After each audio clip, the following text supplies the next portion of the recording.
Introduction. Every day your clients, superiors, and colleagues must decide to whom they will entrust certain tasks. We constantly and mutually judge others' respective capabilities, although we usually have no idea on what to base those judgments.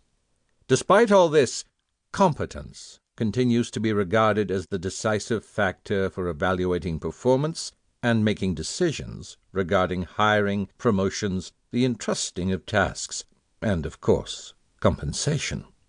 The good news is that even when the services and products your competitors and you are offering resemble one another, it is still possible to differentiate yourself and convince others of your abilities. That is what this book is all about, explaining how to achieve an inexplicable advantage over others who can deliver a similar quality. You can control a large part of what others think about you, an opportunity you should seize. The idea is to become your own PR agent, showing your skills by utilizing effective impression management tools, not only when giving a talk, writing your resume, or interviewing for a job. Always. As groups are typically persuaded by the person who appears to be most competent, it is this perceived competence that gives you the power to convince, influence, and lead others. With the advice in this book, you will be able to exhibit your abilities in front of customers, colleagues, and superiors. Whether in meetings, presentations, or crucial conversations, you will be able to convince others of your expertise and be appreciated and respected like never before. At the same time, your perception will be trained to accurately assess the competence of others. When you understand and implement these techniques and tools, your company will profit just as much, whether you are an executive or a sales representative, because customers prefer to buy from people they consider to be competent. And as real change only comes from within, your attitude will change accordingly, and with it, your actual ability. By learning how to use the 8 pillars of competence, the perception of brilliance, the anticipation effect, the power of association, the power of framing, verbal communication, non-verbal communication, the power of attractiveness and popularity, and the power of symbols to your advantage, you will be poised to prove your competence and stand out in any crowd. Throughout the chapters of this book, decades of research on psychological phenomena pertaining to these aspects of communication are explored and exploited to help you showcase your expertise. Chapter 1 begins with a fundamental observation that brilliance does not speak for itself. You can, in fact, be the best in the world, and no one will notice. Some may even think you are a failure. You need to show your skills. But how can you do this? Since the world around you is unable to evaluate your abilities accurately, what counts above all is its assessment of your competence, the perceived level of competence. It is this that determines your success and serves as the subject of this book. In Chapter 1, I show you why competence is the most important single factor for your professional success, and as others are unable to evaluate your abilities accurately, what counts above all is its assessment of your competence, your perceived competence. Even success and failure have terrifyingly little influence on this perception of competence. Displaying your competence in such a way that the audience will perceive you as highly competent will also increase your actual competence through a self-fulfilling prophecy. In order to display your expertise, your demonstrated level of expectation regarding your performance plays a key role. But what kind of outcome should you predict in order to be perceived as competent?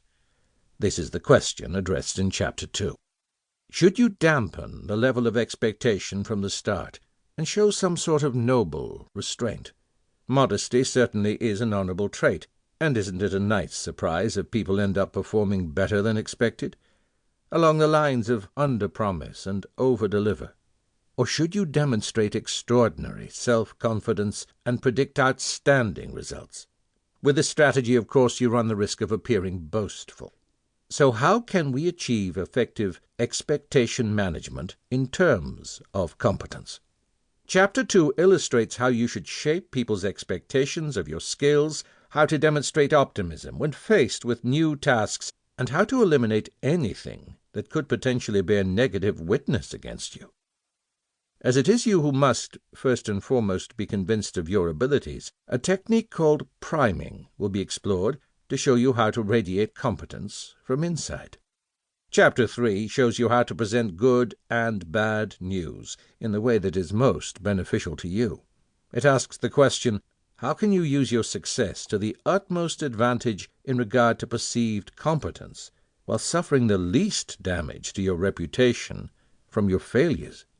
With good news, you should maximize your presence and involvement. With bad news, you should stay in the background and communicate neutrally, or, if you're a male and of high status, you can show anger.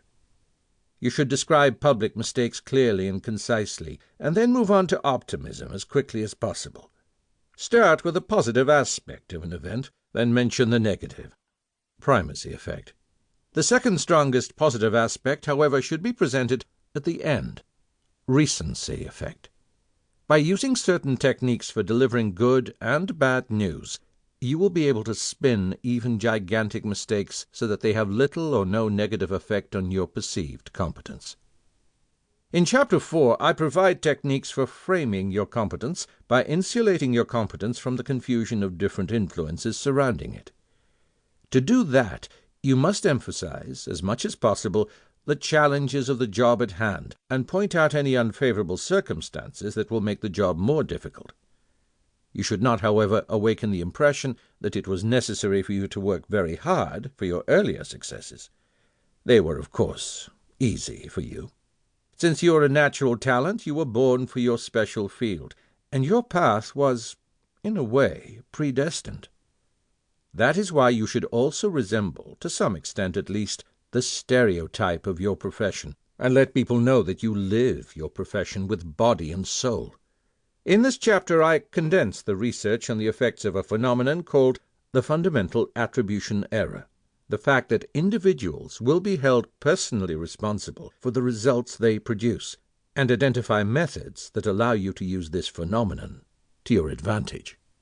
Chapter 5 synthesizes research on the role of speech in projecting an image of expertise and provides tips for speaking like an expert.